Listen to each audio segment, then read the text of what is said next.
top 8.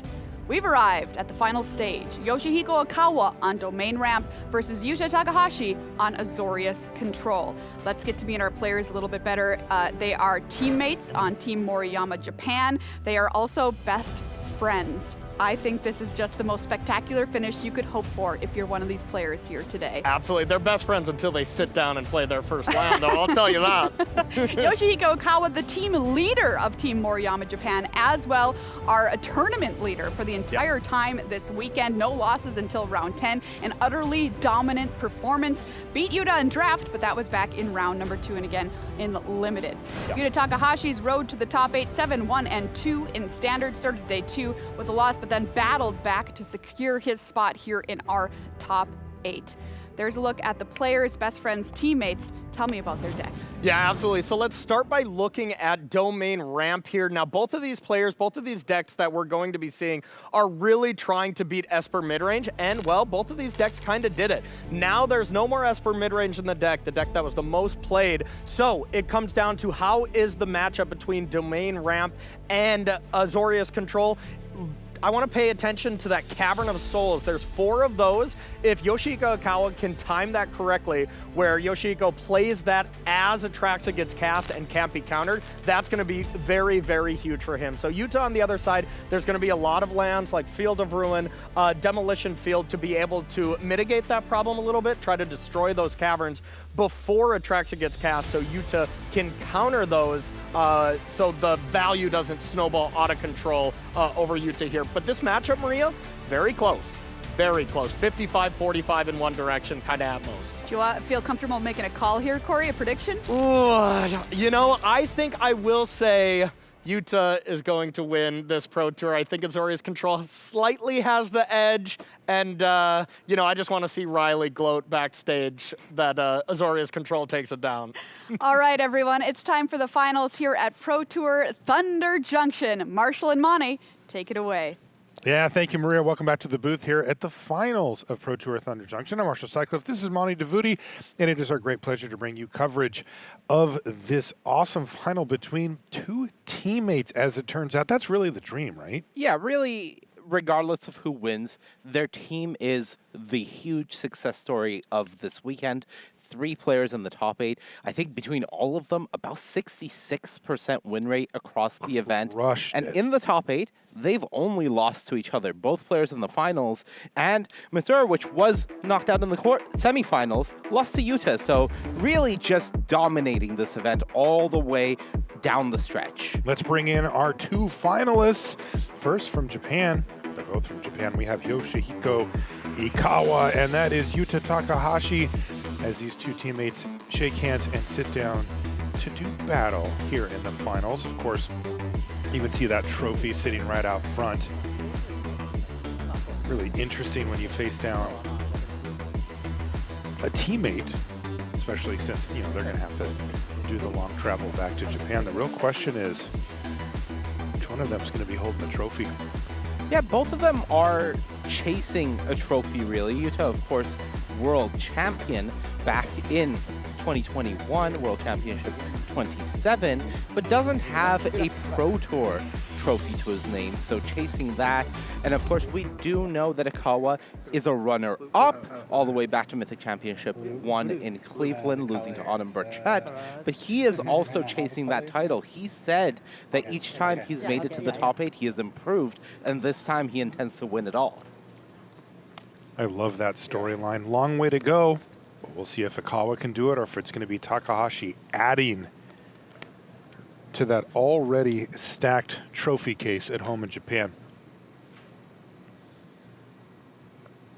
I think it is a very sweet feeling to pick up that Pro Tour trophy to go along with your World Championship one, because the World Championship, especially in the smaller fields, it is a very concentrated, different type of event, and it does feel distinctly different from a Pro Tour. It is. It's a different beast. I mean, it's harder. It's harder. It is much harder. But it is different. But it is different. What do you make of the matchup, Monty, just at a glance? It is tough for Ikawa, but definitely winnable. Yuta's build of blue-white is very much not tailored, but it does line up favorably against Domain. There's a lot more counter magic.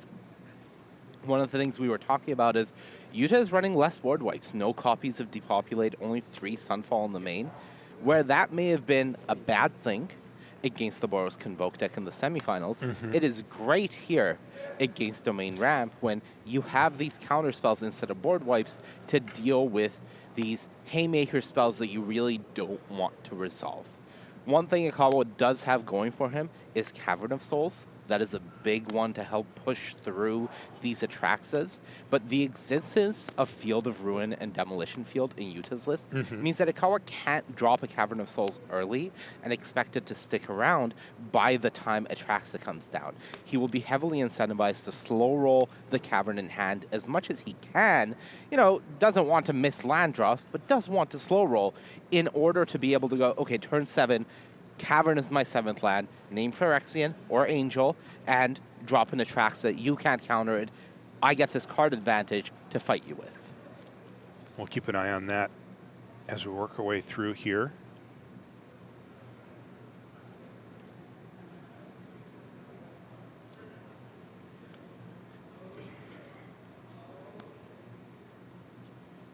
Looks like Ikawa's deciding what to grab lands-wise. 3 steps ahead, just an incredible new inclusion here for this Azorius control deck. Spree cards, you know, there's a very mixed bag of how they are going to affect standard. Typically, when you have modal spells, you're going to have some that are aggressively costed enough for constructed formats, and some that are not. And typically, control decks usually find themselves playing 1 or 2 of the cancel variant of whatever the format is, whether it has cycling or whatever. But this might be the best cancel variant we've ever seen. Yeah. Some of the players were, oh, they were joking a little, but they were calling it Cryptic Command. It does a lot of things. Having the ability to play any of the modes when you need to, already cool. But the fact that as these long, grindy games in Standard go further and further, you can begin doing all of them, well, those effects really do add up. We saw No More Lies hit the Topiary Stomper there from Ikawa. No follow-up. Land go from Yuta Takahashi, and the same thing back from Ikawa. But we do have a play on end step here for Takahashi. He's going to cast Memory Deluge and see what he can find. This is another one of the issues in the Game 1 matchup as well for Ikawa. He plays a lot of board wipe spells. That gives this deck some of the advantage that it has against the more aggressive decks or against Esper midrange. But when you face this Azorius control deck and you're staring at a hand of 2 depopulates, you're really feeling the pressure that that puts on your other resources, which is why Ikawa, even if he had a blue land, which he is currently lacking, wouldn't really want to just run an Atraxa out there into a counterspell. He has to have this Atraxa resolve, even if it would get removed after. He doesn't have any way to get rid of those depopulates and turn them into something better, does he? Not easily. Yeah. Well, Yuta's going to take this opportunity to take care of the up the beanstalk to make sure that there's no big value train rolling from that. Ikawa wants to take another shot at a Topiary Stomper. Does this one work? No, it's also going to get countered. Wow, so still no blue mana. That might have been part of the equation there too. Definitely part of the equation. Also, just looking at Yuta's hand, Topiary Stomper is an annoying one. The fact that this card has Vigilance means that the Wandering Emperor isn't a clean answer to it. So it's one of those creatures that you'd rather counter than have on the board and then be like, okay, well, I have to fire off a Sunfall just to deal with this one creature. So countering it makes a lot of sense.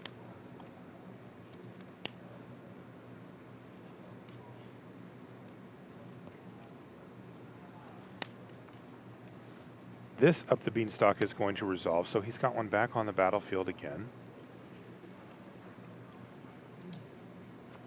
Kawa's still failing to find a Cavern of Souls, which is really the most important thing that he can find in this spot.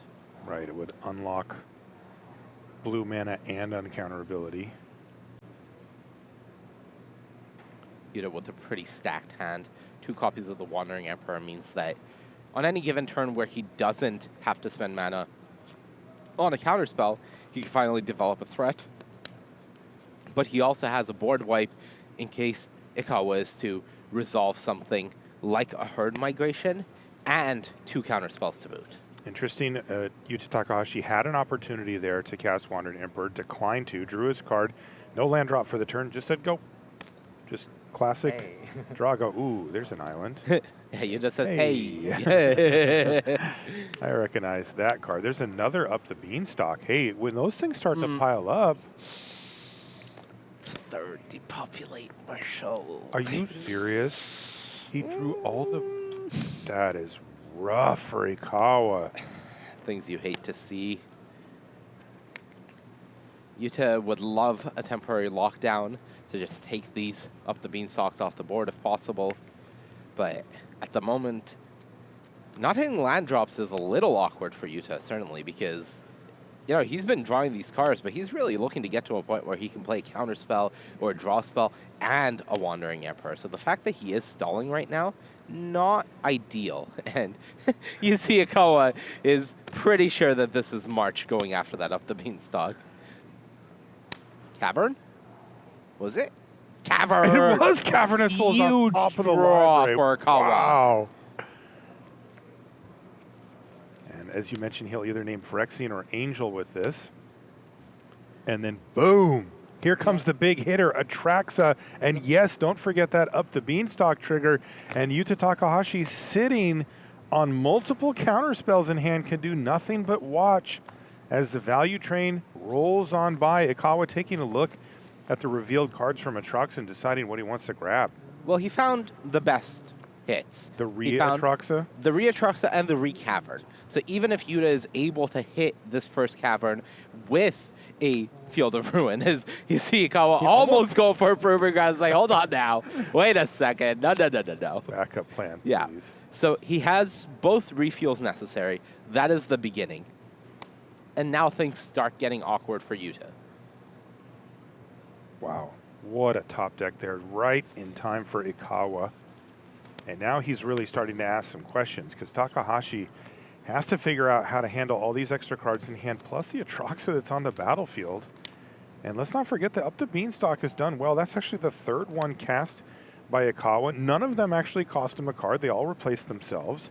And even though 2 of them have been hit by Otherworldly Light, he still has 1 left over and has drawn him an extra card as well. So the pressure mounting on Takahashi, it's not fast, but it's there. Hey, Marsh, let's swap roles for a second. You're the expert. Yeah. What is Ikawa discarding the hand size here? Give us analysis. I can't even see. Maybe depopulate. What about the second one? You always want to have 1 in hand just in case. Just in case. Yeah. Except for in this matchup where you just don't want to ever have it. How did I do? You did really good. That was expert analysis. Thank you. Can I put it back to you now? Yeah, I got it. I'll take it from I took the hard call. You go back to the easy stuff. I just need a little break, Yuta passed turn back after drawing a card, and now we're going to see Atraxa start to take huge chunks of life total from Yuta Takahashi. Now we're seeing the big issue with what happens when the game gets to this state if you're Yuta. Atraxa, like Topiary Stomper, has Vigilance. So now this Wandering Emperor is really doing nothing. And the Sunfalls, well, Ikawa would love for you to Sunfall this Atraxa because he can just run out another Atraxa.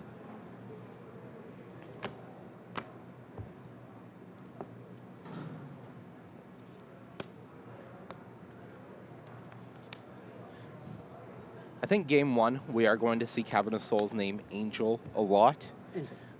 Games 2 as well, because it is pre-sideboard. Right. Post-board, when the Chrome Host Sea Sharks come in, that's when we may start seeing Phyrexian to cover both of them. But in the pre-board games, Angel covers Atraxa and Archangel. And then the other ones that you would like after you have your redundancy set, you'd like Dinosaur to cover your Topiary Stomper, and you'd like Human for the Imidane's Recruiter. Okay.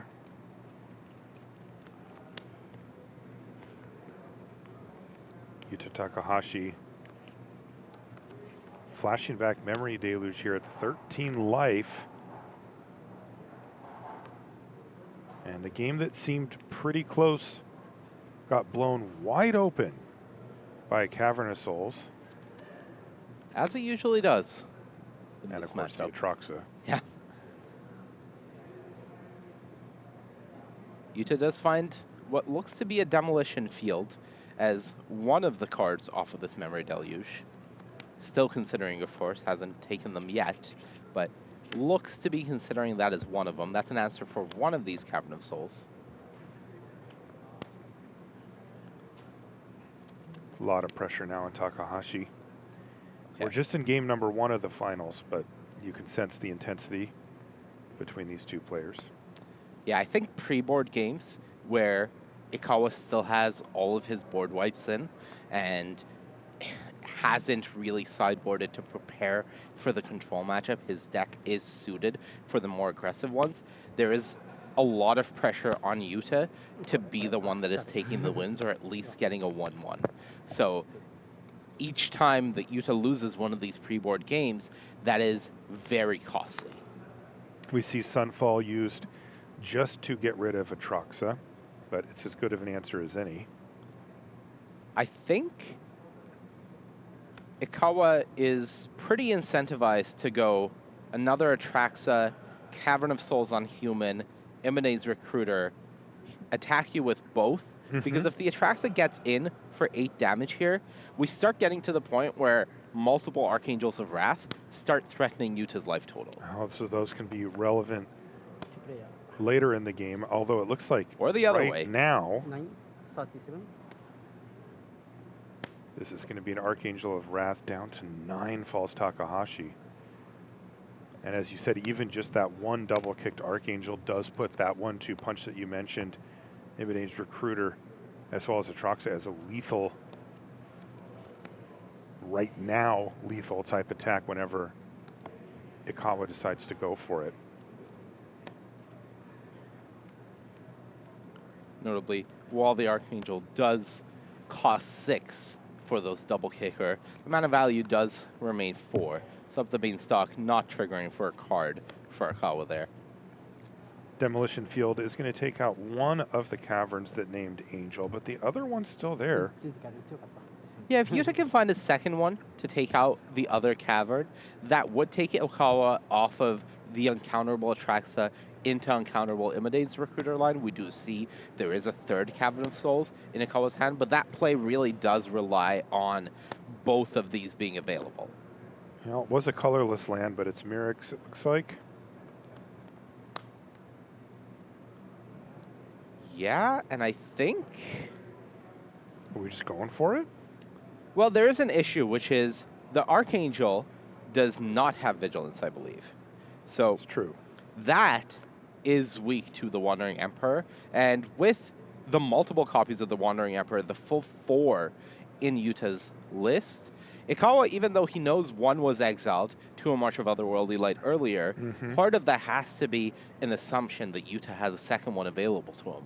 So you don't really want to enable that to have a target. And you see that here from Ikawa. Land go. No attack. Doesn't even cast anything.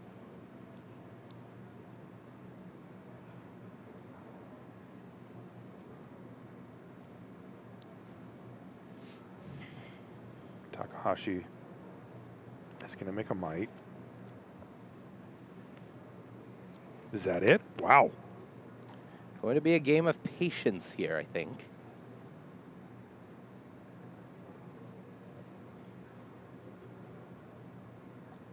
I think Ikawa really looking for another Archangel of Wrath off the top, just to get Yuta's life total to a point where the double uncounterable spell can just get through all counter spells and the Wandering Emperor.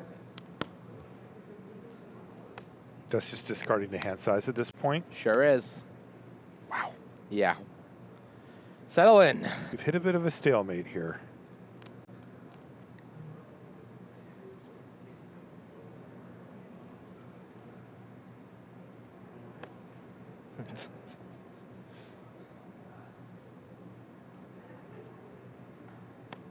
So still no attack from Archangel of Wrath, and still no spells played at all. It was land go again for Ikawa. That land Yuta is using, by the way, is Sunken Citadel. It does tap for 2 mana to activate abilities of land sources you control. So that's why Yuta can only tap 2 to make a token with Mirrex, or just tap the Citadel to activate a Demolition Field. And blue was the color chosen for that. What is the plan here for Ikawa? He's played 3 lands in a row, including 2 cycle lands. Just playing them on the battlefield. Yeah, I think Ikawa's plan here is to just keep building up mana to potentially threaten these uncounterable spells, multiple in a turn, and go for the win. Mites are going to get in. Ultimately, he's not hitting anything, so there isn't much to do. But these lands don't have value being cycled here. All of his mana is really important for this big end game turn. Yeah, 14. Okay. And he's not going to go for it if it's not lethal, I think.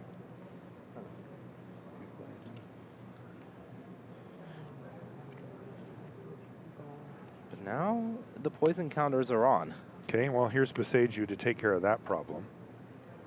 It's going to target the Mirrex.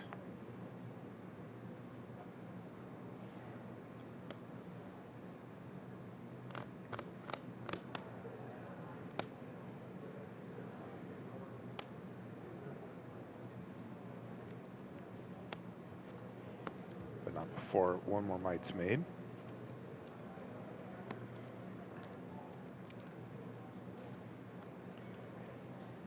I'm very curious to see if we might even see Yuta go for something like creating a clone of one of these mites and going for that rummage or loot effect from one of these copies of 3 Steps Ahead.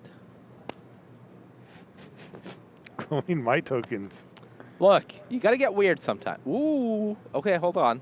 Speaking of weird, there's a second Archangel of Wrath. This is one of the things that I think Ikawa was setting up for. As in this plus Recruiter, or? Well, this plus Recruiter Atraxa on a future turn. I see. One thing that Ikawa has to be aware of is Restless Anchorage on Yuta's side can create a flying blocker to get in front of Atraxa. So he does want to make sure that he is setting up for a real lethal, and that is not happening at the moment. Archangel of Wrath number 2 knocks Yuta Takahashi down to 5 thanks to those 2 triggered abilities, but otherwise Archangels are not turning sideways, respecting the possibility of a Wandering Emperor on the other side.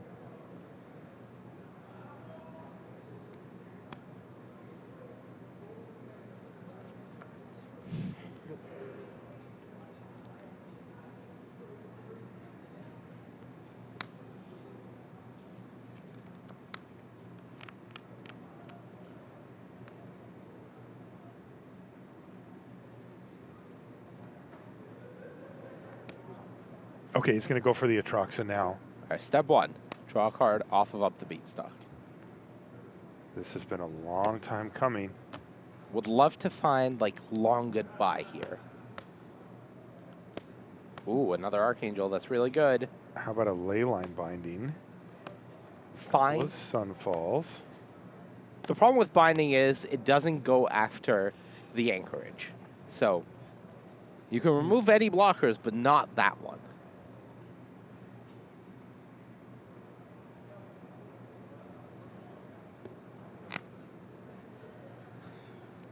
I think it is pretty risky to take an Archangel here. I think you're supposed to take an Atraxa. You're supposed to take a Cavern. I like taking Spelunking. I think all of this makes sense to me.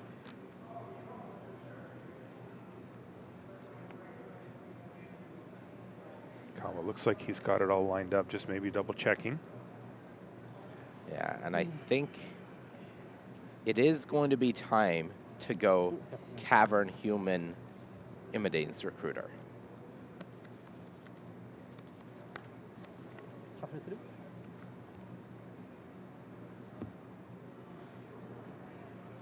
Is Ikawa ready to spring his trap?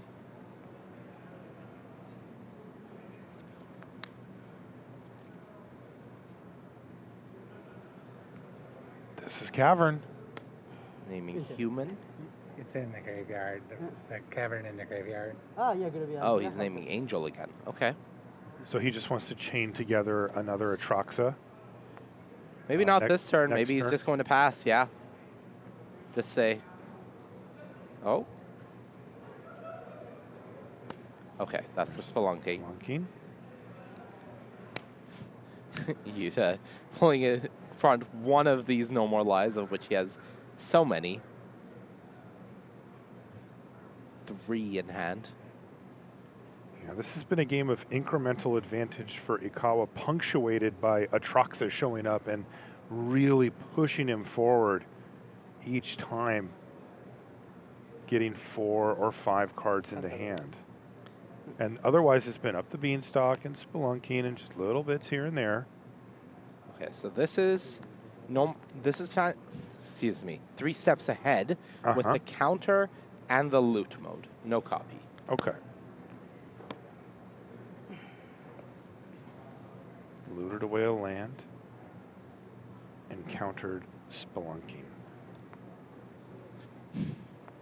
I think Ikawa is really just looking for the 1 copy of Long Goodbye in the deck, because that would allow him to attack through this anchorage, having the uncounterable removal spell.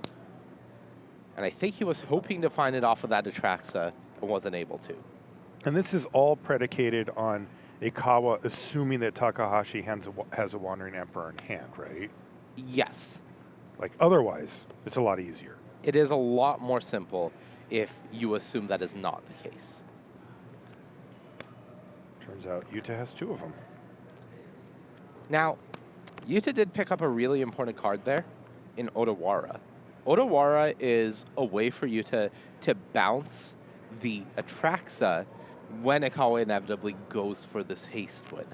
Now, bouncing Atraxa isn't ideal, Right. but at some point, this is going to be an issue.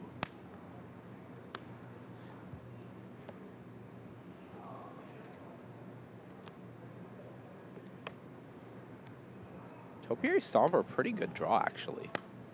Because it is another vigilance creature that, if given haste, can play around a Wandering Emperor and attack. Yuta Takahashi clinging to 5 life here. Ikawa's life total, not a problem at 44. There's that Topiary Stomper. It's going to get a forest. And Yuta has a second copy of Mirrex in the deck, so the poison kill isn't off the table quite yet. It's pretty far away, don't get me wrong, but it's not off the table. All right, I think it's Atraxa time. That would be the 3rd one of this game. Nope. Okay. Well, wow. Okay, Ikawa's going to cycle. Spark. Another Archangel. I mean, inevitably, you find enough Archangels, and they're going to just finish the game by pings. I mean, they've done 8. Yeah. I think 12. This is the 3rd one. Oh, you're right. 12. Yeah. Wow. Go. Your move. I have a board. You have to deal with it. The onus is on you. Last turn, the Sunfall did just that, took care of everything on board, but it is back. The Phantom Interference in Yuta's hand, that is also able to make a flying blocker. So Yuta has amassed multiple ways now of setting this up. But I believe Ikawa does play the full 4 copies of Archangel of Wrath, so 1 more gets the job done.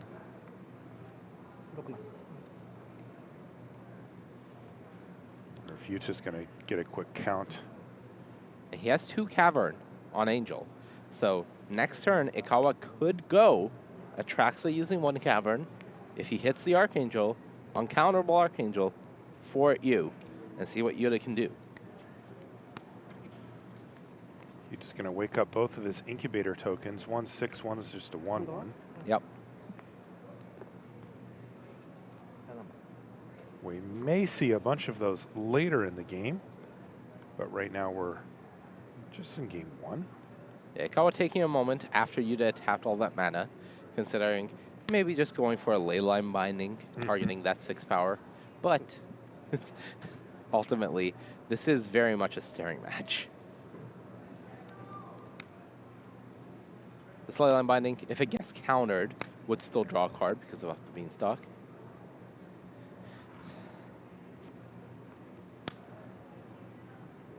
Nice controlling game, where the control player doesn't control much of anything. No kidding, just back and forth for both of our players. I think it's Atraxa time. I think if you're Ikawa agrees. Leyline binding. Take out your 6/6 draw card off of Beanstalk.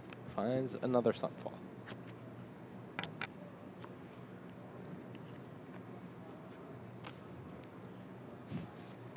Ikawa has played this game so patiently. Going to do a count, because at some point when you've seen enough cards and you've seen the bottom of the deck, now he has shuffled since then because of the Topiary Stomper, but when you've seen enough cards, you can safely assume an Atraxa looking at 10 cards is going to hit the card you want. Right. In this case, the cards that he's really interested in are the Long Goodbye, because it is an uncounterable removal spell that can help push some damage through, and the 4th Archangel of Wrath. This does feel like a game that has become about inevitability. 3 Sunfalls now. 12 cards. 12 cards left. Which means Atraxa is not guaranteed, and I think that is something that Ikawa is thinking about. Attack with a Vigilant creature. This does force a chump block or a removal spell from Yuta. Yuta's clinging to 1 life. Ikawa has not been able to get quite over the finish line, but he's very close. Box. Yuta's just going to chump block here with his 1/1. This is a wild game.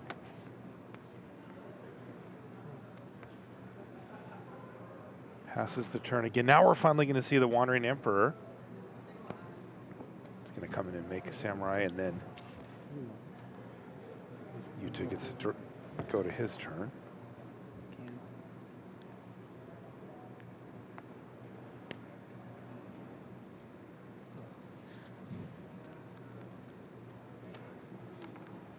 And another one. Double Vigilance. Back to you. 11 cards. These Cavernous Souls are doing so much work this game. This wouldn't even have been a game without that. Yeah, they're the entire game. You see the No More Lies ×3 in hand for Takahashi, just stranded. Okay. So now with 11 cards, what Ikawa knows is that if he goes for Atraxa with 7 mana, even if the Atraxa doesn't see... Ooh, going for a Sunfall of his own. Okay. Alrighty. But even if Atraxa doesn't see that Archangel of Wrath, which was just drawn, then he would know that the last card is Archangel and he could have cycled into it. As is, well, let's do it again. Let's go for it. 4 damage, uncounterable. Do you have a way to gain 4? Yeah. And he's going to scoop him up. That was a very patient game 1 victory for Yoshihiko Ikawa. Felt like he was on the verge of victory for multiple turns there, but really leaned into that inevitability. Yeah. And ultimately, what, it was 4-8, 12, 16? Yeah, you really do not want to take any risks here. 4, 8, 12, 16, and a little bit of damage dealt earlier was all it takes. I think that was a perfect display of understanding of the matchup and understanding of his win condition. Yuta had the ability to gain 2 life there using the Wandering Emperor in hand plus the Restless Anchorage. He could animate his own Anchorage, tapping it, and then exile it for 2 life. Oh. But didn't have double Anchorage or double Wandering Emperor to gain 4 life. That's tough. when you're considering plays like that and then you can't even do them, like those are. Look, Marshall, we had a lot Very of difficult. downtime there. I'm thinking of anything I the know. players can do. Players are having a chat now. As we mentioned before, first off, if you're just joining us, thank you. We appreciate you taking the time to hang out with us here on a Sunday in Seattle. This is the finals. We're playing best 3 out of 5 here. You can see 1 game to the good for Yoshihiko Ikawa, who's playing domain ramp. His opponent, Yuta Takahashi, is on Azorius control. So what kind of player are you? If you're the Boros type player, I'm sorry, but we did have one in the top 8, but they didn't quite make it into the final. Top 4. Top 4 is Respectable. And the other thing to know about these two players is that they're on the same testing team. Team Moriyama, Japan. As was our Boros player. And the Boros, I mean, Really wow. impressive stuff. That is a dominant performance for that team.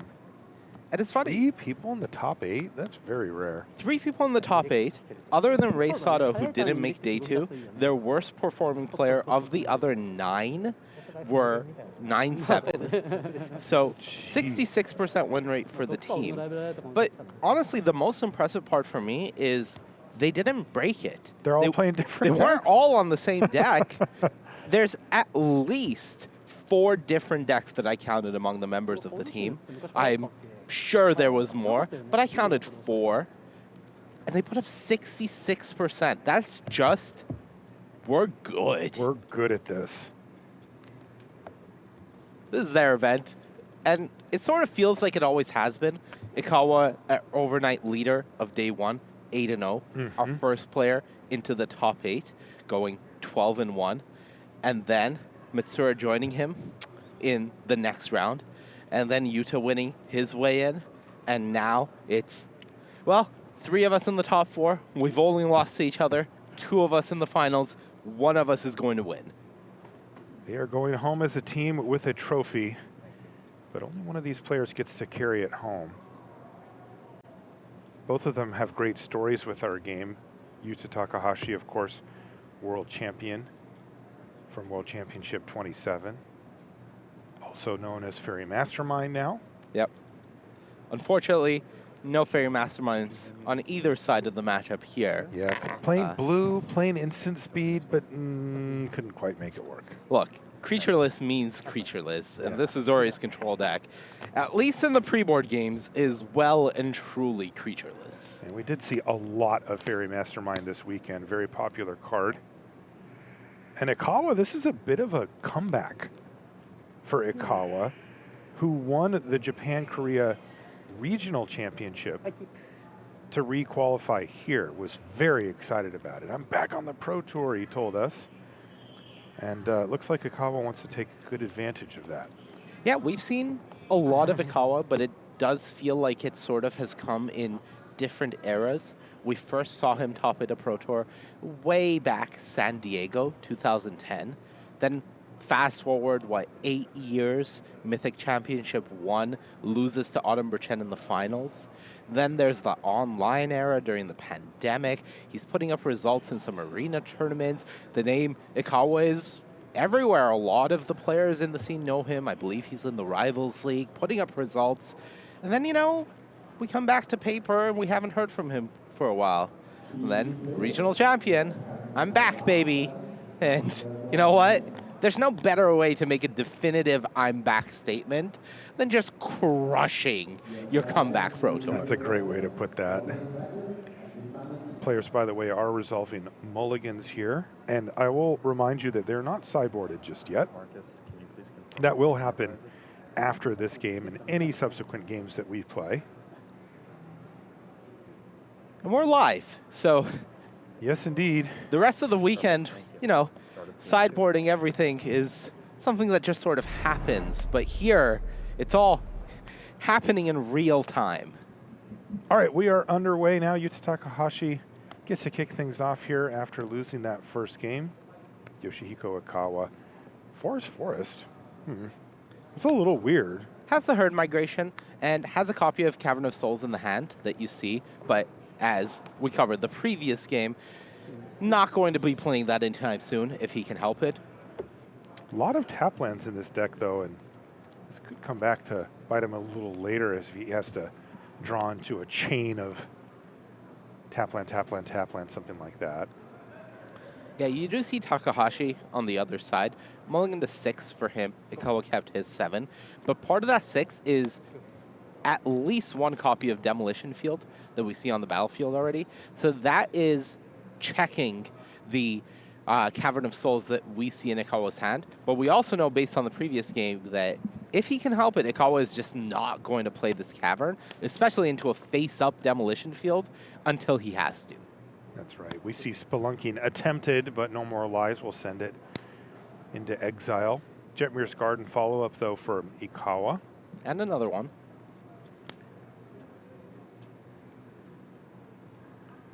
So far, that's really been the only flurry of action. Okay, up the Beanstalk. This card can do a lot of work. We saw Yuta respect it, and we're going to see it again here. Counter, loot. 3 steps ahead. A lot of lands, though, for Yuta. Is this a bad thing? It's bad right now. It's fine right now. It will be bad in 3 turns if he's continued to draw lands. Okay. Because right now, Yuta wants to just have the answers, which he's had. In 3 turns, Ikawa might have an Atraxa on the board. And if Yuta's still holding all lands, that's a problem. That's a great draw, though, for Ikawa. What did Ikawa find? Herd Migration. So what Ikawa was lacking in this spot is, 1, a 6th land, but 2, the Cavern is only covering one of Atraxa's black or blue mana. Right. He doesn't have either. So now this Herd Migration can either go get the Swamp or the Island in the deck. Swamp probably because of the Archangel of Wrath. Not many blue cards in the main deck of this Domain Ramp list. So you get that, and then you have this Cavern in hand, and whenever you draw the Atraxa, you go Cavern, Angel, Atraxa, you. And there's that Swamp. So now he's set up.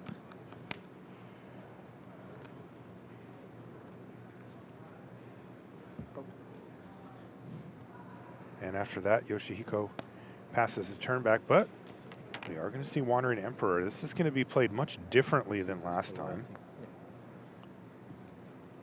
Going to use it to start applying a little bit of pressure here, make a 2-2. Yeah, Yuta goes to untap. Ikawa says, hold on a second, because I think he is considering going for Leyline Binding on the end step here. That's exactly right. Again, slightly awkward there. It is actually a 2-mana binding, but close enough, and it gets the job done. Meaning, just a 2-2 Samurai with Vigilance left over after the Wandering Emperor. Would be really Wow. awkward. What is this? It's time to make some maps. Okay.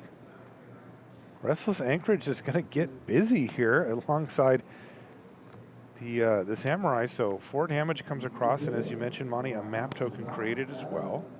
Yuta's hand has a 2-mana counterspell. He has the ability to leave up that counterspell. So may as well start using these map tokens to make sure that his next draw step wasn't that Plains. Yeah, instead he gets to put it directly on the battlefield. Beautiful stuff there from Takahashi. Hard to imagine that this game plan will go the distance, but there's a little bit of value and a why not aspect to it here. You don't have anything else going on. All right, Jetmir Garden is going to get cycled now. Just looking for land drops for Ikawa. Yeah, and on that same plan that you mentioned before, Monty, keeping Cavern of Souls in hand until it's necessary to play it, and then play Atraxa. Yeah, not just looking for land drops here, because Jetmir's Garden would be a land drop. Specifically looking for Atraxa or non-cycling land drops. Right, the ones right. that he would be drawing, and that would be a dead draw because it's not progressing the board and Yuta is pressuring. Right, good point. All right, in comes the team once again. 4 damage and a map token. Run it back. It's kind of working. Yeah, I think a few more turns of this and Yuta will force Ikawa's hand on this Archangel of Wrath. was land. Deserted Beach into hand. Is it a Traxa? Can Ikawa find It's it depopulate to go with a pair of Sunfalls? Yikes. Bye-bye. Well, at least it got something. Got something. Ikawa has a plan. He's sticking to that plan. The clock from Yuta has been halved. It is very nice for Ikawa, well, nice in multiple ways, that these map tokens have only hit land so far, because it is very hard for Ikawa to answer this anchorage. There's the planes off the top of the library, and it's land go once again for Ikawa. Sweeper flooded. There's March to take out the leyline binding and replace the Wandering Emperor again.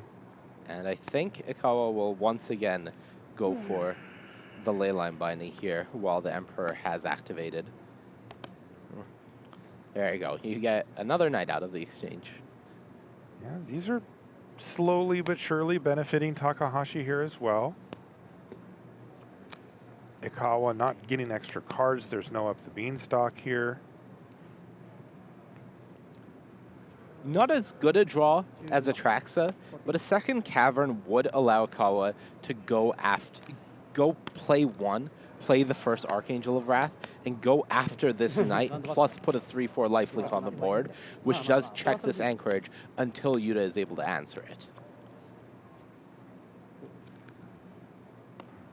And a Traxa would be so good here. Spars headquarters. Yuta's hand is all Stop. counters. Sunfall away your knight. I love the way Ikawa has fully identified his matchup in this game and is just pursuing that and executing it to a T. Please say he's countering this. This is just unbelievable, Monty. This is not how this matchup will play out in the post-sideboarded games, but here it's a little clunky. Look if it works. Sunfall gets countered. Man, can Takahashi actually just ride this wave all the way? Oh, absolutely. It is becoming more and more real. Hello. Ikawa has to find something before then, though, right? Famous last words. I mean, at least the Archangel Surely. of Wrath. Yeah. Surely Ikawa will find something. Surely. Come on. No. That's an ambitious die. That's the fourth lad. The fourth time that Takahashi's hit a land, and both of them have a little laugh about it. All right, Atraxa blow this game open. Atraxa Cavern. Depopulate. Are you kidding me? Another sweeper? Whee! Oh, man. I tell you, Ikawa's not going to be able to wait to get these cards out of his library. That one does resolve, however. And there's another Wandering Emperor to replace it. Cannot board these wraths out fast enough. Ikawa drew a good number of them in the first game, but was ultimately able to find a victory. This time, though, it really feels like it's stifling him. There's a chain factor to this deck. The first Atraxa will find the second Atraxa, the second Cavern, a good amount of the time. But that first Atraxa is a big hurdle. So the fact that Ikawa has not found one in the, I would eyeball about a third of his deck that he's gone through. Pretty unfortunate here, because it is very much holding the game back, and soon the game is going to end. Yeah, now the clock's looking very real. Not only does it the two creatures from before, but also one of them has a counter on it, as we see the Wandering Emperor doing its thing. I mean, it's lethal next turn, in fact. Spara's I understood headquarters. Atraxa. I heard the word Atraxa. I did too. All right, I think it is time for Cavern Angel, Archangel. To just buy yourself some amount of time. Yeah. Is there already an answer for the Cavern over there for Sure Takahashi? is. Okay. There's been a demolition field since like turn 3. Okay.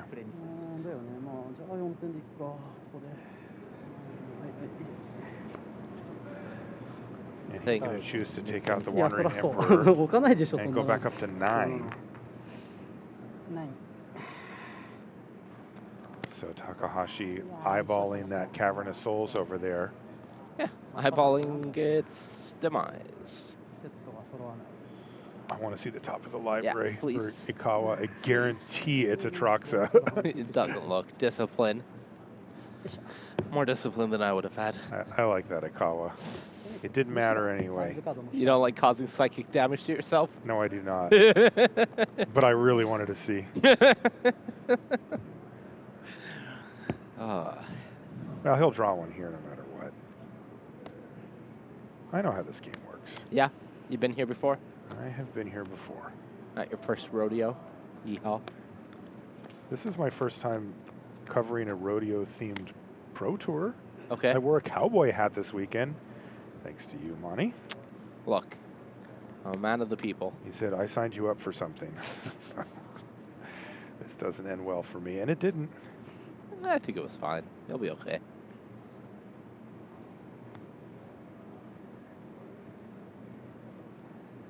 What a game. What a match. You and I have been very fortunate with the matches that we've covered this weekend. They have been fantastic, and this one already is living up Here we go. with Takahashi putting a lot of pressure now on Ikawa. We'll call it an alternate game plan, or perhaps one that was deployed a little sooner than it normally is, but でかくなる thanks ま to あでも Ikawa まあでも drawing フォードローくらいめっちゃ引いてるからね all these sweepers and never hitting an Atraxa. 打点があったらもう死にそうだけど断定好き 6 down to 3. And that means that the anchorage is lethal next turn, even through a Sunfall. Yep. Headquarters cycled. Long goodbye. There you Oh, go. there's a nice find. The game continues. So now we're back to hunting for caverns and Atraxas. Well, Sunfall first, Sure. and then yes. Step 1, survival. Awkward, no more lies. Can't leave up long goodbye if you pay. Correct. And I think Ikawa is dead because he can't pay for this. Has to go for it. Yeah. 今引いた遅え He's like, I found it, and he's Wow. too late. So this is what happens when Ikawa never sees his key card in Atraxa there. Yuta Takahashi evens things up at 1 game apiece here in our finals. Great stuff from our 2 teammates down in the feature match area here, Monty. And now we get to go to the sideboards. Now we get to go to the sideboards, and things change. Bad cards out, good cards in. Tale as old as time, one of the great Magic adages about, you know, sideboard ache. And really, these sweepers, you gotta get them out of there. That's right. So while we let Ikawa take those depopulates and sunfalls out of the library, we're going to take a short break. When we come back, we'll have game 3 from the finals. Don't go anywhere.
Yeah, welcome back to coverage here of Pro Tour Thunder Junction. Marshall Sutcliffe with Mani Davuti. Thank you so much for joining us here in Seattle, Washington. We are in the finals. We're headed into Game 3, which means we are in the sideboarded portion of our event. And I think that there's nobody happier to see that than Yoshihiko Ikawa, who doesn't have to try to populate for the rest of the tournament. Yeah, I think this is a very exciting point for Ikawa. Pre-board, the matchup is a little rough, but you can definitely execute it in a way where it works out for you, as we saw in the first game. Second game was looking very Ikawa favored, just wasn't able to find an Atraxa to really push things over the line. Now, things get a lot better for the domain ramp player, and the number of things that you need to go right if you're in Yuta's seat goes up. They split the first 2 games, so we are playing what looks like a traditional best 2 out of 3 from here on out, but the sideboards are going to be in play, as we just talked about. So if you're sitting in Yoshihiko Ikawa's seat, something to be hopeful for there. Yeah, I think the fact that your cards primarily line up really well into this control list. Yes, they have counter spells, but Cavern is huge for you. Now you have more uncounterable removal. Second copy of Long Goodbye coming in does wonders against preventing what has been Yuta's primary win condition so far, which is the Anchorage, because it dodges all of your Leyline Bindings and all of your Sorcery Speed Wraths that don't exist anymore. That is a problem card. So the fact that you get access to a second Long Goodbye, or plenty of Long Goodbyes. There do seem to be 3 more in the sideboard, so we're waiting on confirmation of how the player sideboarded, but there are quite a lot of Long Goodbyes that Ikawa could potentially bring in the matchup to really take care of these anchorages. But it feels like it is very firmly in Ikawa's favor, assuming a game like that doesn't happen again, which should occur less post-board. All he has to do is win 2 games against one of the best players in the world. How hard could it be? Yuta Takahashi, comfortable with this level of pressure. You are looking at a world champion. And one thing I am curious about as we get sideboarding information is how many, if any, of his board wipes Yuta decides to keep in, knowing that, well, the domain ramp deck still has access to the vigilant creatures that you're not really able to answer well with something like the Wandering Emperor. You have to be aware of the threat of a resolved turn migration. Post-board, we see things like Chrome Host Seed Shark. So there are plenty of creature threats still coming out from the domain ramp deck that I'm not sure if Yuta can cut all of his board wipes. Feels like you need to have access.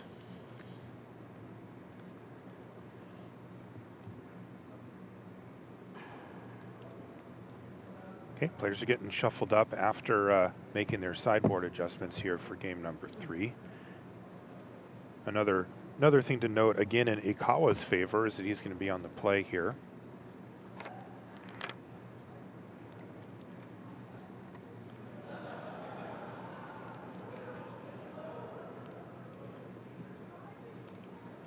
Yoshihiko has a very solid resume as well with those 3 top finishes we talked about earlier, Mani. Yeah, I think really one of the key members of this Moriyama Japan team is Ikawa, and certainly one that, with this top 8, qualifies for the upcoming World Championship regardless of the result today, is going to be seen at the next few Pro Tours, and that means that his presence is going to be felt as part of this testing team for a while, which, you know, I'm pretty excited for.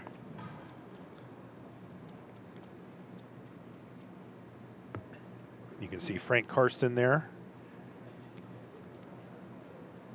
Speaking of Hall of Famers. He's working for us this weekend. There's the good doctor. Thank you, Frank. Doing a great job down there in the feature match area. He's got his iPad, and he's behind Ikawa to get the cards in hand for us. Yeah, but also confirming some of the sideboarding that the players did. We do have cards in hand for both players, so really huge shout out to our feature match area, getting the information that we're looking for, as you do see the sideboards being returned here. We do have sideboarding information, I believe, available to us now. Anything surprising? You'd be shocked to find out that Ikawa took out all of his board wipes. Depopulate and Sunfall have exited the building, have they? All 6 have left the game. On the other side, maybe it's a little surprising, Takahashi also taking out all 3 copies of Sunfall, as well as both of the Wandering Emperors. We saw them look quite awkward in those games. Speaking of awkward, we've got up the beanstalk here for Yoshihiko Ikawa, but take a look at how he had to cast it. Cavernous Souls is his second land. Yep. Had to do it. Had to do it. Field of Ruin on the other side already checking it, so that's 1 cavern down, 3 to go. Now, it does look like Ikawa chose a bit of a middle-of-the-road sideboarding, brings in only 1 of the 3 long goodbyes, so has access to 2 of them post-board, thinking that that should be enough to check these anchorages from Yuta, and that will keep me in a position where I won't need 3 or even the full 4 to answer these lands. This should be good enough. Also bring in some extra threats. You can see one in the hand there in the form of Nissa, and it does seem like the matchup gets a lot better when your depopulates are suddenly negates. Interesting, Ikawa hemming and hawing here. It was going to be a swamp. And now he's thinking. Take a look at the hand there for Yuta Takahashi. Field of Ruin number 2 in hand as well. March of Otherworldly Light, 3 steps ahead, negate. Oh, and a pair of Myrics, awkwardly colorless lands in hand there for Yuta Takahashi. We've got Tan and Grace down there, by the way, in the feature. Standing behind Yuta, getting those cards in hand. Thank you to both of them. This is, we've got a big team. It's not just us that you see on camera here. A lot of people go into bringing the Pro Tour for the folks at home, and huge shout out to all of them. The Myrics are awkwardly colorless, but these Field of Ruins, when Yuta deploys them, will fix his mana at least a little bit, get him to the point that he needs to be. And I think I love that Ikawa is taking advantage of the fact that he has use it while you got it. Angel. May as well just put an Archangel into play. I think a reasonable expectation from his point of view that cards like the Wandering Emperor might be taken out post-board here in the matchup, and that means that this Archangel becomes a lot more valuable. Destroy Evil is going to take down that Archangel before anything bad happens. And of course, the up the beanstalk still sitting there waiting to provide value to Ikawa. I think I like Ikawa leading off with up the beanstalk here, but there is a risk that if this gets countered, or if he doesn't find a green source, he's not able to go for using this herd migration to find a land. This was the gamble taken.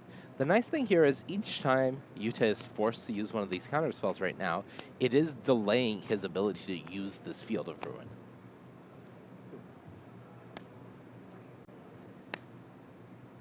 Negate of Ikawa's own was the draw. He's just going to pass the turn back now. I wonder if our... Is it not a herd migration? I think it must be, but it is a little strange that he hasn't already gone for it.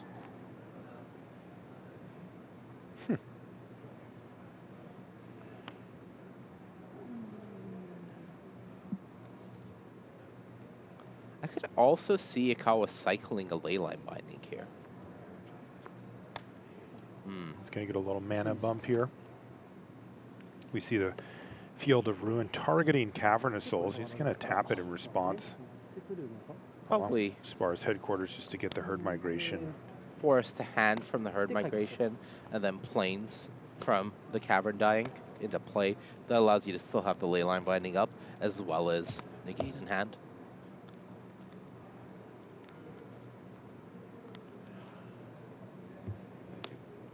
We're gonna need that soon.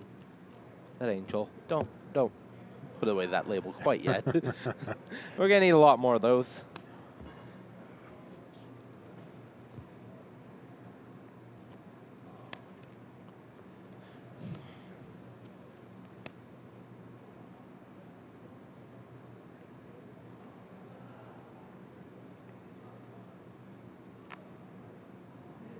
下本当は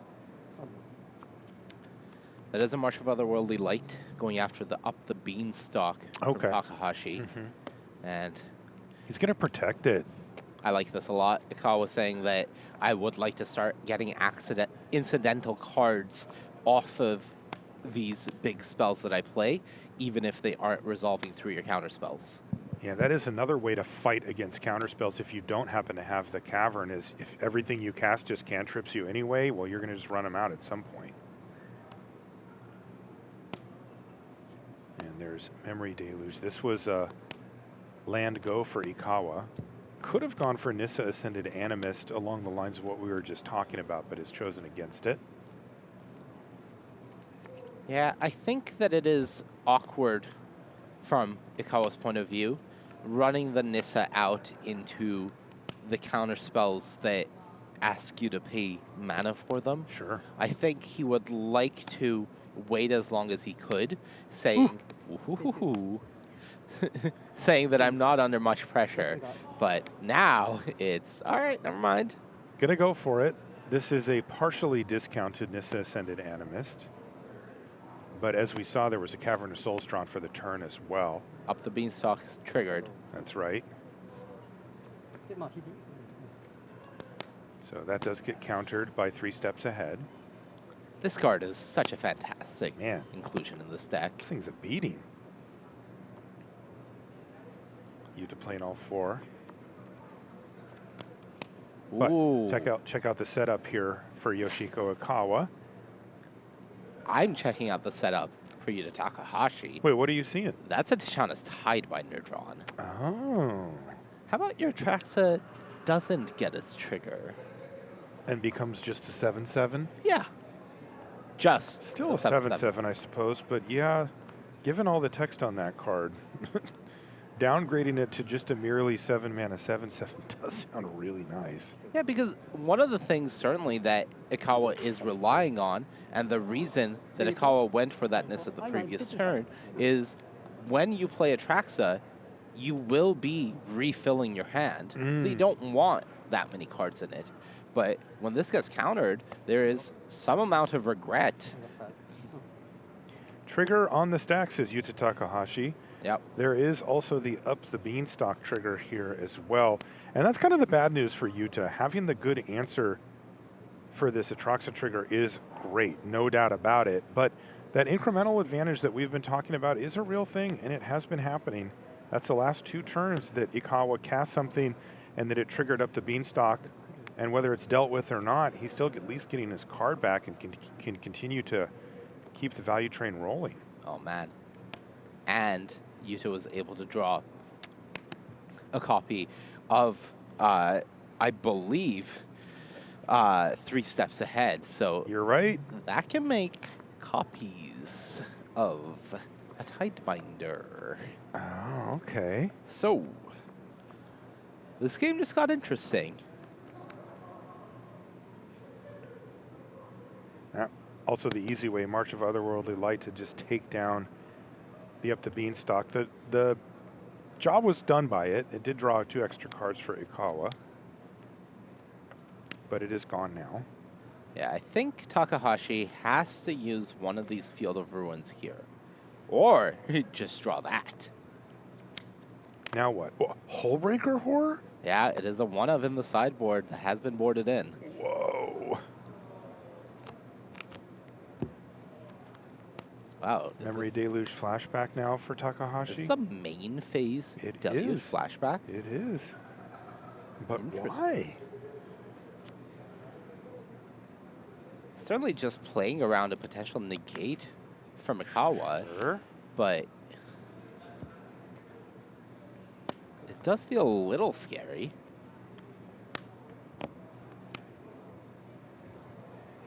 Okay, so Ikawa can use this Cavern while it hasn't died to play Archangel, clear off this Tidebinder, and get Atraxa's abilities back. I think that would be a nice start to this turn. 97 Back up to 20, or I should say up to 27 for Ikawa after Herd Migration gets cycled away. And This is going to be for a plains. 6 basics in this deck, by the way. No mountain. So they're all here?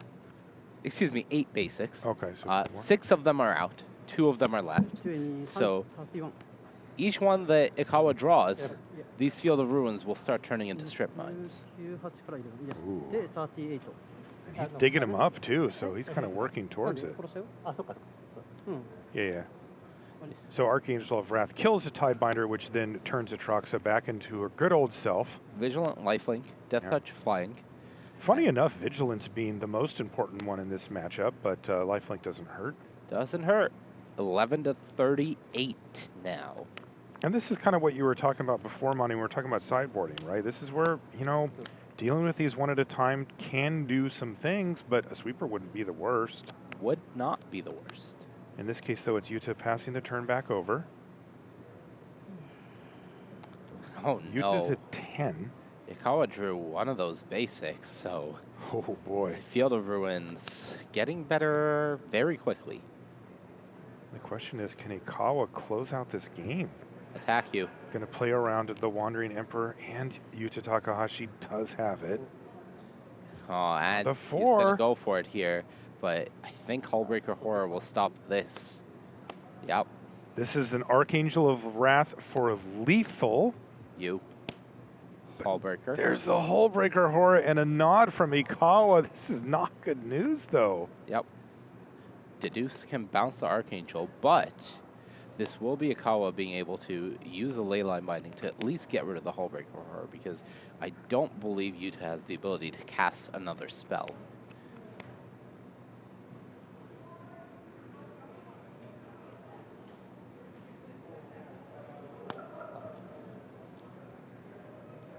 So return the Angel to your hand.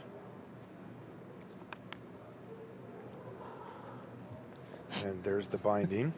I do love the confidence with which Ikawa did that Leyline Binding, knowing that Yuta couldn't do anything Yeah. with 1 mana. Yeah. He's just like, all right, take your Hullbreaker, go. Yep, go.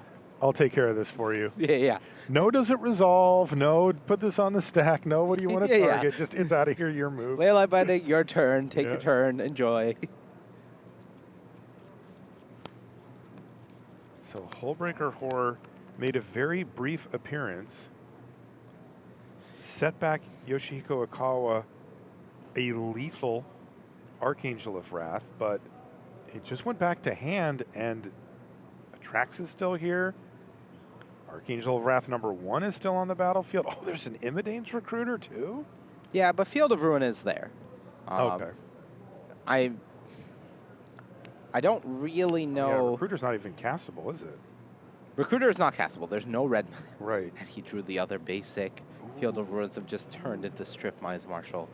It's going to get interesting if this game keeps going. But Can Ikawa close out this game before that even matters? yeah, that is what I'm wondering, because he is going to go for the Archangel here. And I'm wondering what Yuta does in this position. None of the counterspells do anything. The Wandering Emperor doesn't have a target on a tapped creature right now, so Yuta would have to create a target for it. So this doesn't immediately seem like a great position to me in Yuta's seat.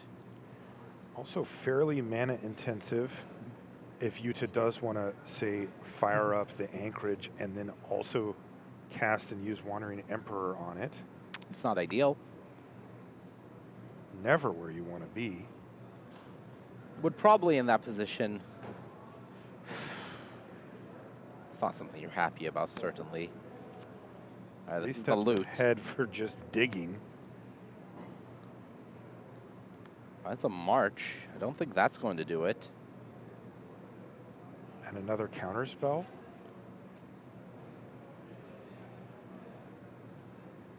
Yeah, because at this point, going for the Wandering Emperor play will just mean that Yuta is tapping out and Ikawa Right. attacks for the win. Exactly. Has another 3 steps ahead, so can loot again. Yeah, I mean, if you're using your Wandering Emperor on your own creatures, you're not using them on your opponent's creatures too. Yeah, and the thing is, the deeper Yuta goes here in terms of mana spent digging for things, the more it means that Ikawa has free reign then to just attack with the 2 remaining creatures on the board, and that'll certainly get the job done.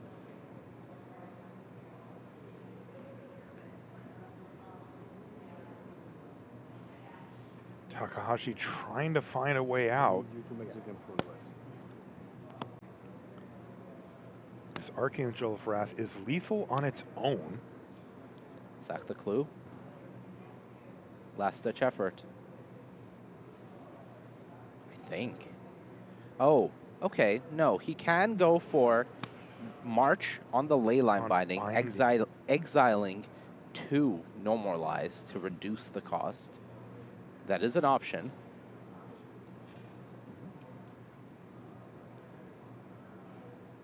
But that does leave the 2 creatures on the battlefield still. Exiling 3 even in the spot. Alright, now this would be exiling 2. Right. But then what does he cast? Right.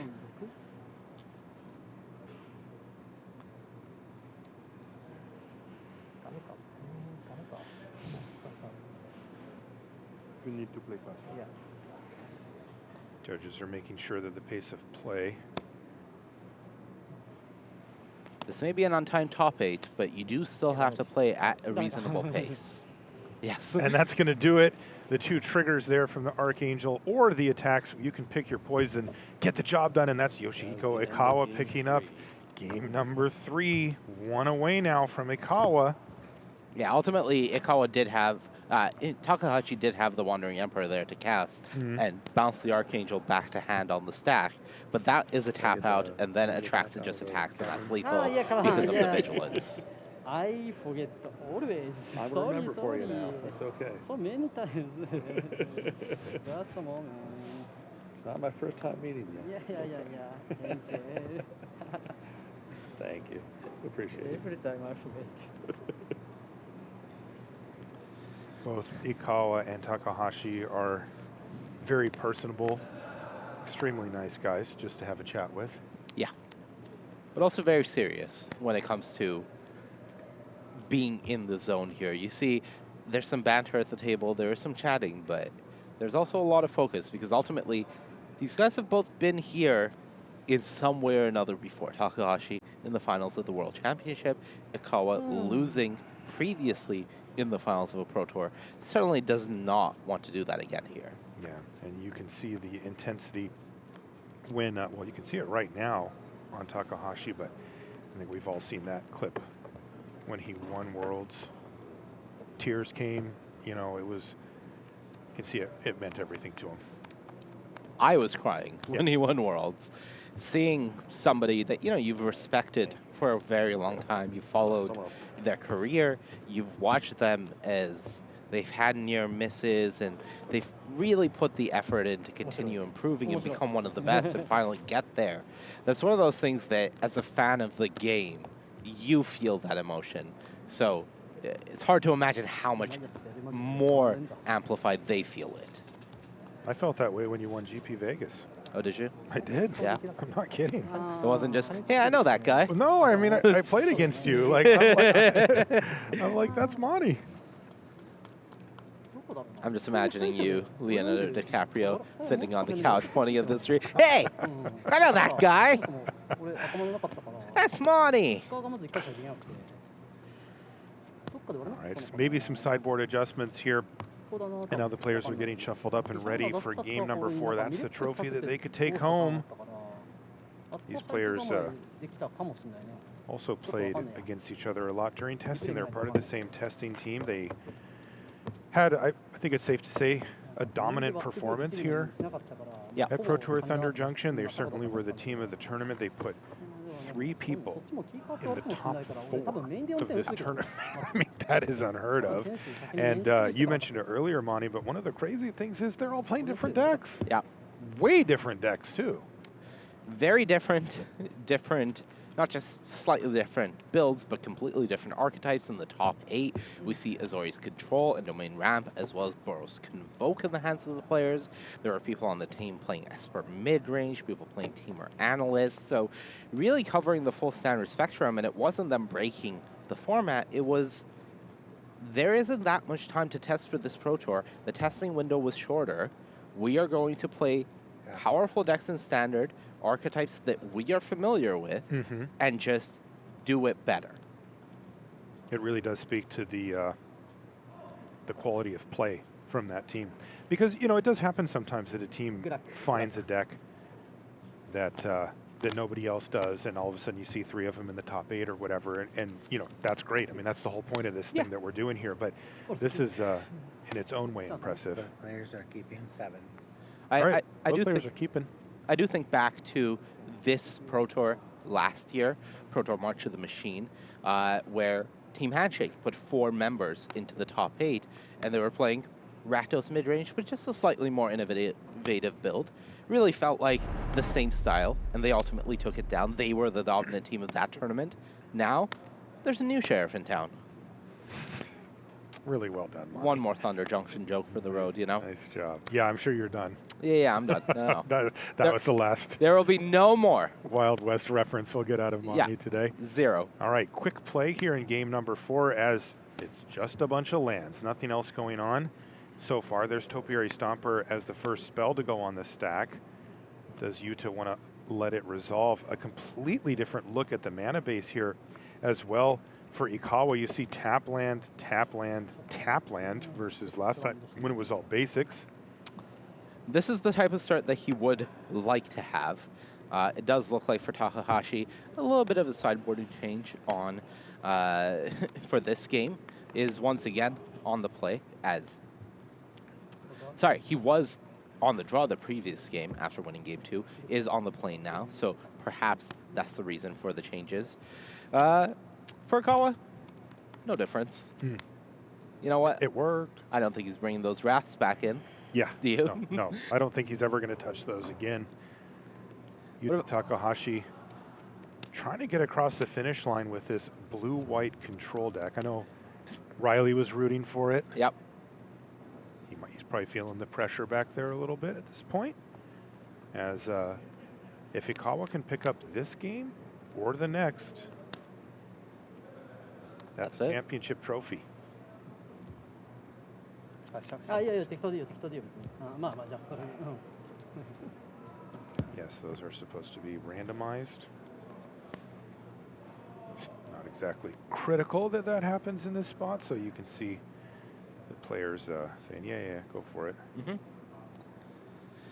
And Stomper resolving, that is very nice for Ikawa as it does begin the ramp. And as you mentioned, unlike last game, Ikawa has a lot of basics in the deck, so not worried about the old Field of Ruin strip mine interaction that can sometimes be an issue because, you know, we saw the first game, Ikawa went a very long time without cycling his Triomes and cycle lands. It was very much all about building up the mana base and having the ability to do these 2, 3, 4 spell turns. So if you start getting to a point where you've drawn all your basics, and suddenly your non-basics, Cavern or not, are being Field of Ruined, that can be a big issue.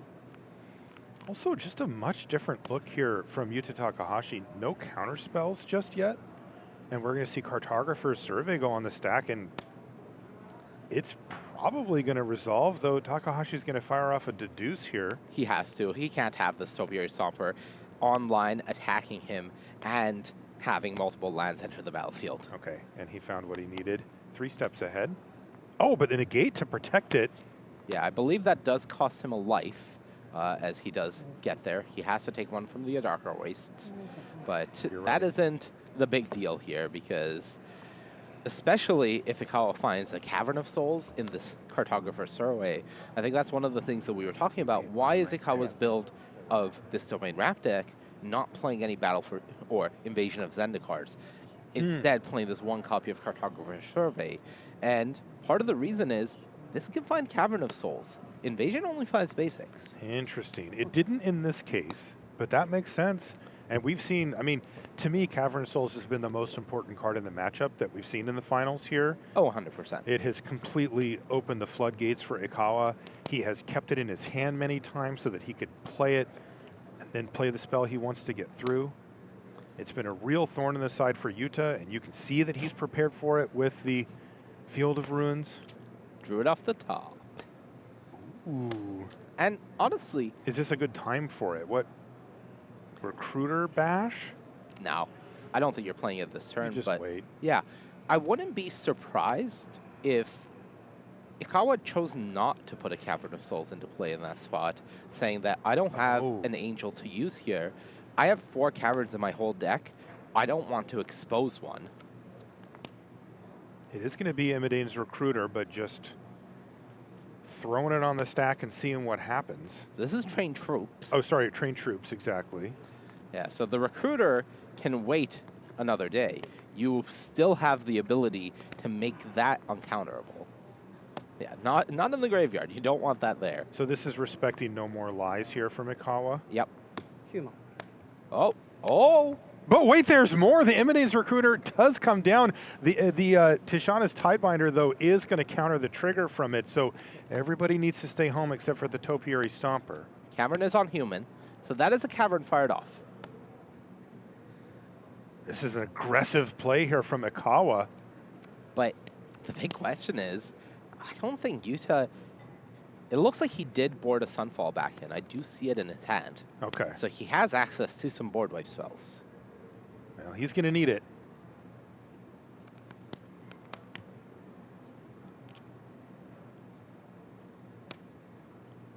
And no time like the present. There is the Sunfall. Wow. Ikawa going for a huge swing last turn, and Takahashi is able to withstand it. The combination of Tidebinder into Sunfall means that he gets to maintain a relatively high life total at 11. Turn migration, do it. Yep. Yeah, he's just casting it. Yeah, do you have a And negate? And again, forcing Takahashi to have specific counter spells. As it stands, he has none. Do you have a board wipe? This is 5 creatures. Again, forcing Takahashi to have something. If he doesn't get rid of these, he will just die to this board. Yeah, multiple times throughout this weekend, Marshall, we've talked about the dance and magic of one player is the one asking the questions and one player is the one being forced to have the answers. And usually against the control deck, it is the opponent asking questions, and the control player's game plan is to have answers until there's no more questions being asked. Right now, Ikawa is asking some very important questions, and Yuta is a little lacking on answers. Yeah, this is a precarious position for Yuta Takahashi. Yoshihiko Ikawa perhaps on the verge of a trophy here. He has the 5/3/3s. It's just facing down a 5/5, but 5 cards in hand and a lot of mana for Yuta Takahashi. That is not going to stop Ikawa, though. He's going to send in the team. He said combat. Yuta said okay. And Yuta does have ways to maintain his life. He hasn't gone to block yet. I don't know if Ikawa has allowed him to go to blocks yet, but it looks like he has. He does have removal in the hand, so could potentially go for something like a long goodbye on this token, but perhaps waiting for Yuta to act first. And, oh, I think this is it, Marshall. I think we're done here.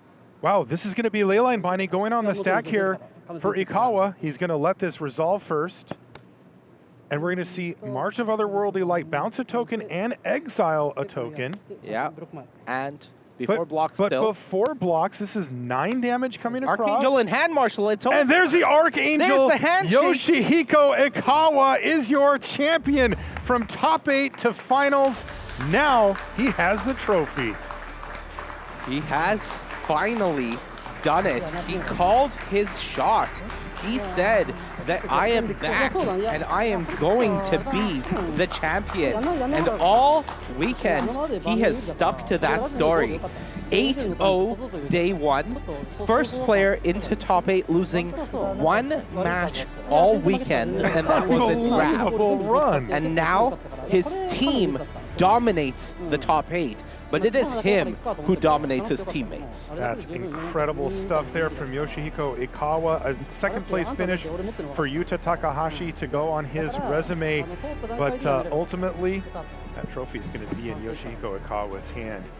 And those are deserving hands. Yes, He did very a much so. fantastic job. And look at that big hug between these two teammates and friends. And a big round of applause for everybody. Enjoy this moment, Yoshihiko. You earned it. Look at that smile. Moriyama! And here comes the rest of the team to congratulate him.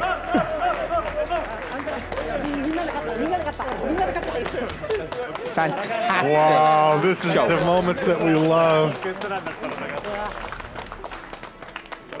Whether you could see Matsuura there, the other player that also made the top 4.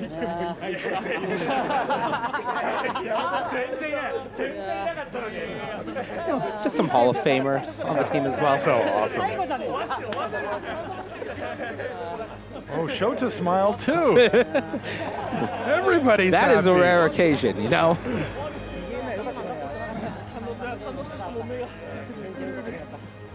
Beautiful stuff from the feature match area there. Our champion, Yoshihiko Ikawa, is going to be the one to take that trophy home, but he gets to go with his teammates who got him here as they give him a round of applause.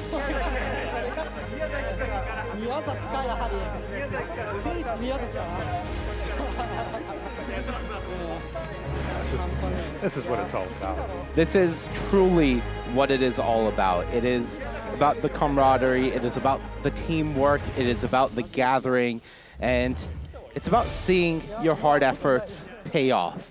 It is about coming here, setting a goal, and accomplishing it, and this truly was Ikawa's weekend.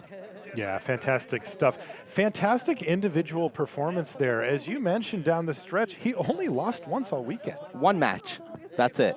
That is an incredible run for our champion, Yoshihiko Ikawa. Congratulations to him and, of course, to everybody else that made it to the top 8. Monty, what stood out to you most from the finals about how those two players matched up? I think it was the unsurprising fact that both players fully understood their roles in the matchup, and every action of every turn was with that goal in mind. It wasn't, I am playing the game as it sits. It was about, I am playing the game as I need to play it throughout a whole game plan. And it was fantastic for both players, and really, the only thing I can say is, hats off to both of our finalists, if I can get this off. Hats off is easier said than done, apparently. Challenging. Hats off. Okay, well, we're going to work on this over here with Monty. In the meantime, let's send it over to the news desk with Maria. This is just classic Monty here. Absolutely classic Monty. Congratulations to Yoshihiko Ikawa with Domain Ramp, your champion of Pro Tour Thunder Junction. Welcome to the news desk, Marie Bartholdi and Corey Baumeister. What a fantastic Pro Tour it has been, Corey. What's your takeaway after this finals? I mean, my takeaway, I think, is Yoshihiko Ikawa saying during the interview getting ready for top 8, the first Pro Tour top 8, lost in the top 8. Second, finalist. Third, I want to be a champion. And now Yoshihiko Ikawa is a champion of Pro Tour Thunder Junction. I mean, there's nothing better than manifesting exactly what you want to happen, especially from coming from a regional championship. I mean, this is just amazing. It is. I love it. Absolutely fantastic. Congratulations to our winner. Ailey Loney is standing by with the trophy presentation. Thank you so much, Maria. Yoshihiko, yusho omedetou. Thank you very much. Arigato.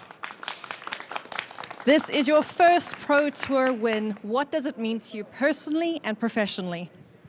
It means my dreams come true, but my magic not finish. Next goal. Yeah, World Championship win. Yeah. I want, yes. I believe it, man. You came in here, you were determined, and you just went for the throat, appropriately speaking, considering, but absolutely stellar job. Is there anything you'd like to say to your teammates, to your family, to your friends? You can do it in English or Japanese. My team, 1, 2, 3 finish. Super, very perfect Pro Tour for me. So, yes, thank you very much, and Japanese fans, teammate, Japanese fan, and many my family, and card rush. I want to say everyone thank you very much. Yoshihiko, there's only one more thing to do then. This trophy is all yours. Please celebrate. Let's give it up for our Pro Tour champion, Yoshihiko Ikawa!